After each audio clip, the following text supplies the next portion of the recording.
Jean-Paul Sartre begins with a sentence that, at first glance, seems liberating, but soon proves to be an existential burden. Man is condemned to be free. This condemnation is not punishment in the traditional sense. It is a brutal finding. There is no manual. There is no predefined essence. There is no God, a moral or a destination that says who you should be. The human being is born, exists, and only then build what it is. This is the essence of existentialism. Existence comes before essence. But think about the implications of this. If nothing has been written, everything needs to be decided. And if it all depends on your choices, then everything you are or not is in your hands. You can't blame the universe. You can't escape the authorship of your own life.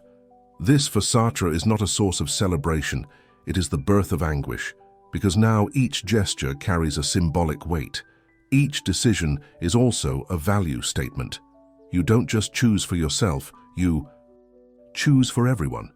Every choice is a silent manifesto about what you believe life should be. This is why Sartre speaks of condemnation. Freedom is not an amusement park.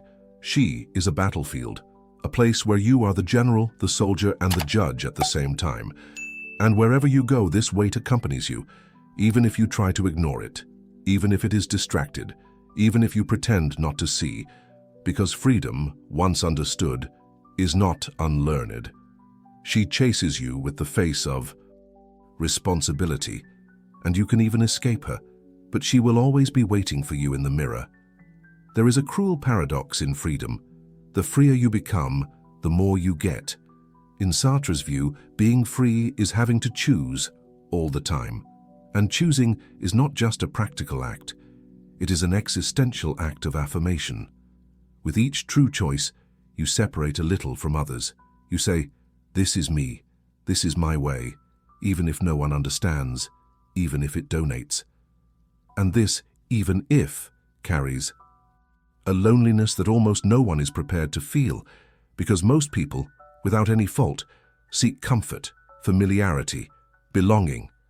And belonging often means adapting. Adjust your dreams, soften your wishes, silence your discomfort. But the free man does not fit this mold. He doesn't fit, not because you want to be against, but because it can no longer lie to yourself. Being free requires ruptures. Break with what they expect from you, with what you thought yourself you wanted, with the narratives that gave you security for years. And when you stop following others' rails, you realize you're walking through an open field, without map, no guarantees, without company. This is where loneliness appears, and it is not the absence of people. It is the absence of mirrors. It is realizing that no one can walk for you, no one can decide for you, no one can completely understand what you feel when you say yes to a life that may only make sense to you. Sartre does not romanticize this loneliness, but it doesn't reject it either. He faces her as an inevitable part of authentic existence, because deep down, the price of being free is this: have to bear the silence between you and the rest of the world. Faced with the weight of freedom, many people choose to escape, and this escape has a name: bad faith. For Sartre, bad faith is not a lie told to others. It's a lie told yourself. It is pretending that one has no choice when in fact one has.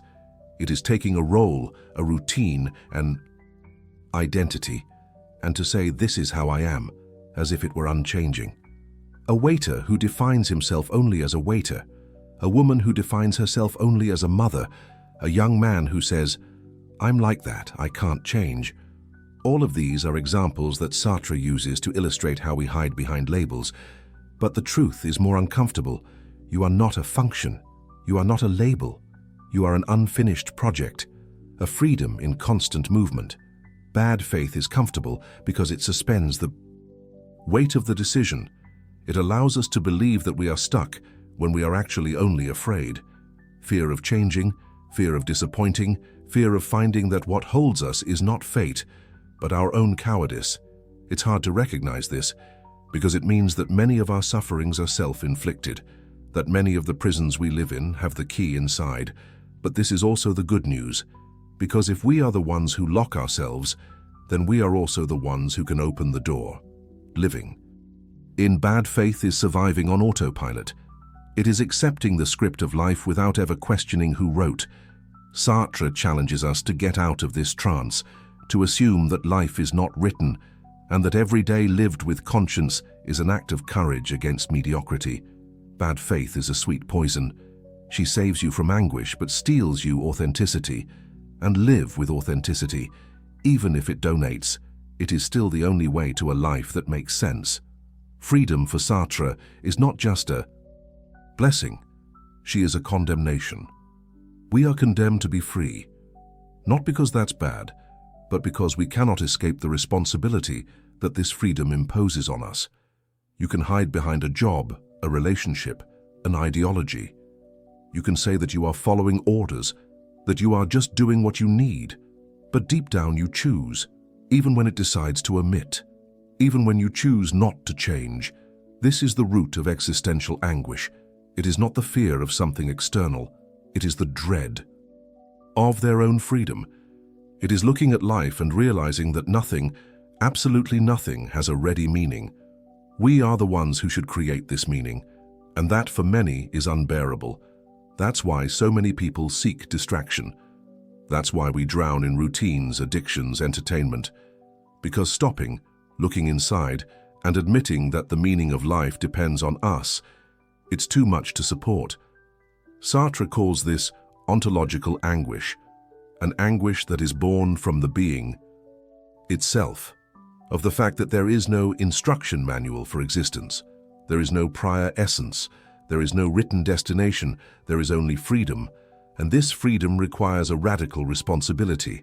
You can escape her, but the anguish always comes back. She appears on Sunday night, in the crisis of 30, of 40, of 60, in that silence that arises when everything you have achieved seems to say nothing more. Anguish in this context is not a sign of weakness. It is a sign that you are waking up, that you are realizing that living is much more than working. It is choosing with conscience. It is to assume the authorship of the existence itself. And as scary as this is where life begins to taste, not the sweet taste of certainty, but the bitter and intense taste of freedom. Being is being perceived. This statement defines one of Sartre's most disturbing ideas, the impact that the other's gaze has on our freedom. Have you ever felt observed and immediately changed your posture? Have you thought twice before saying something for fear of looking foolish? Have you ever avoided behavior just because anyone could judge? So it is. According to Sartre, the look of the other makes us an object. We stop being a I choose and we become what the other sees. It is as if we lost control of our narrative and we would pass on to live in the script of others. This generates a specific type of prison, an invisible imprisonment, but powerful. We started to live to look, to please, to avoid rejection, to fit. And the more we shape the other's expectation, but we hear our own voice, less we feel the freedom to exist in full. Sartre explains this with the famous scene of man spying through the hole in the lock. While he spies, he feels free, anonymous owner of the situation. But when he hears steps behind him, something changes. He realizes that he may be being observed, and at that moment, your freedom dissolves. It becomes object. He feels seen, judged. This moment is deeply existential, shows how the simple fact of knowing that we are observed completely changes our experience.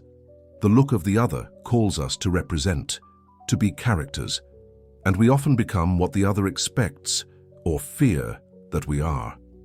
But here is the paradox. As much as the other imprisons us with his gaze, it is also he who reveals to us. It is in confrontation with each other that we truly see ourselves. It is in the tension between free being and being perceived that existence becomes dense, dramatic, and deeply human. The question that remains, are you living as the subject of the story itself, or as a character written by the eyes of others? Instead of facing freedom with courage, we often hide from her. And this is where Sartre introduces one of the most uncomfortable concepts of his philosophy, the bad faith. Bad faith is not to lie to others. It is lying to yourself. That's when we pretend we have no choice, even when deep down we know we have. It's the waiter who acts like just a waiter, incarnating the role to the point of forgetting that it is, first of all, a free being. It is the person who remains in an unfortunate relationship, saying that he cannot leave now. It is the professional who hates what he does, but says to himself that there is no other way. The bad faith is subtle, and that's why it's so dangerous. She disguises her responsibility, of maturity, of prudence, but in fact, it's fear. Fear of assuming the risk of being who you are. Fear of making mistakes on your own. Fear of having no one to blame when things do not go out as expected. When we are in bad faith, we become spectators of our own lives. We exchange freedom for stability, authenticity for security, the creative anguish for comfortable conformism. Sartre does not condemn who lives like this. He just says, this is not an authentic existence, because bad faith prevents us from taking over the protagonism of our own history. It makes us live as if we were defined by papers, circumstances, expectations of others, but we are not. The brutal and liberating truth is that you are what you choose to do with what you did. This means that you can choose a different path, even if it donates, even if it scares, even if it dismantles everything you have built so far. Bad faith wants to convince you that you are stuck. Freedom reminds you that you have never been. So stop, breathe, and ask yourself honestly, what today are you pretending not to change? Maybe your life is asking for a new plan less, and one more end to the lie that you tell yourself every day. Freedom for Sartre is not light. She is neither romantic nor poetic. It is not made of wings or open horizon. She is first of all a weight, because along with freedom comes the total responsibility, and this is the point that scares. Being free is not just choosing, it is bearing the consequences of each choice. It is looking at one's life and knowing, all this is my work, the right and the wrong decisions, the chances I grabbed and the ones I wasted, what I did, and what I pretended to do. There is no other to blame. It has no destination, no luck. There is no God who is deciding for you, and you. It was always you. And that is desperate, but it can also be transformative. Freedom, when understood in its entirety, take us any excuse. But it gives us, in return, an immense power to rewrite the course, to abandon the role of victim and wear the skin of the author of the story itself. Sartre invites us to face this power, and that requires courage. Courage to admit that you are where you are because of the choices you made and the choices you stopped making. Of course, there are circumstances, social, historical, economic, psychic factors. Sartre doesn't deny it, but it says, even within these circumstances, there is always a space for the gesture, to the jump, for the yes or the no that changes everything. Freedom is this space, and it hurts because it eliminates the comfort of illusion. But if you accept this pain, if you support this weight, something happens. You mature, you become whole, you become human in the densest sense of the word. Sartre said that man is condemned to be free, because once conscious he can no longer hide behind masks or excuses. He has to choose and live with what you chose. It's tough, but maybe there is nothing more worthy, truer, more beautiful than that. After accepting freedom comes the second impact, the silence. The world does not respond. There is no manual, there is no voice saying what is right or wrong, and that scares. Sartre called it ontological anguish. It is not the anguish of losing someone. It is not the anguish of fear. It is something deeper. It is the vertigo of realizing that in the background we are alone with our freedom. You look at the world, and it does not return meaning. Look at the sky, and he doesn't answer. Look inside, and all you find is the responsibility of shaping your own being.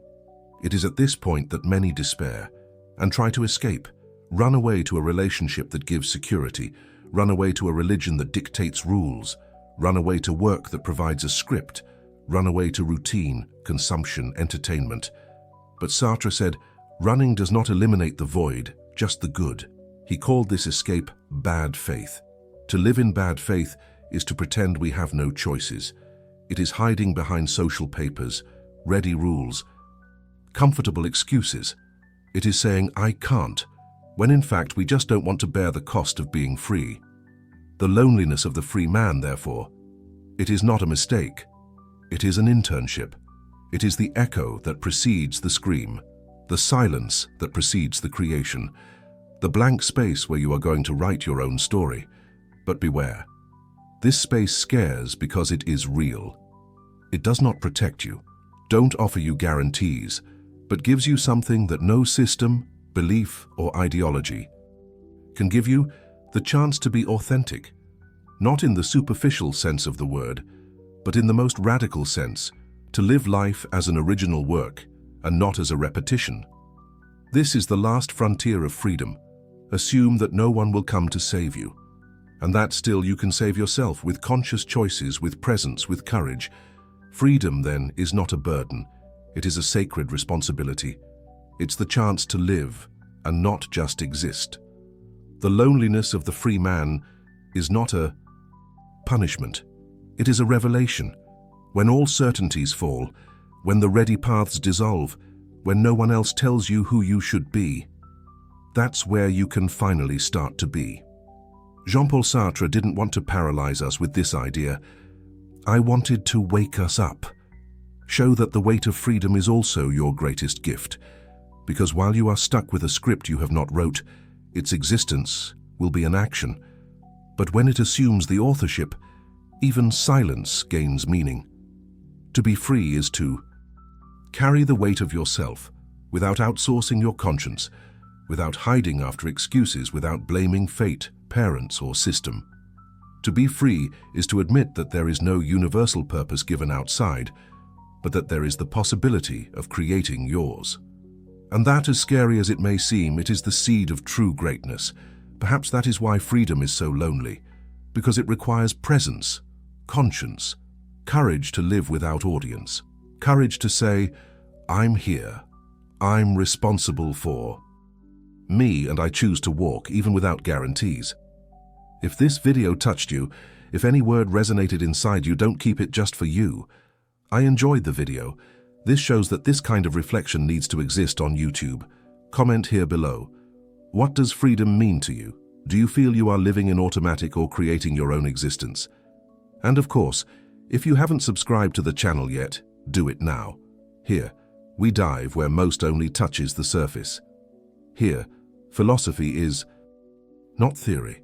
It is life practice. Activate the bell. Share with someone who needs this push. We see each other in the next episode, deeper, more true, and above all, freer.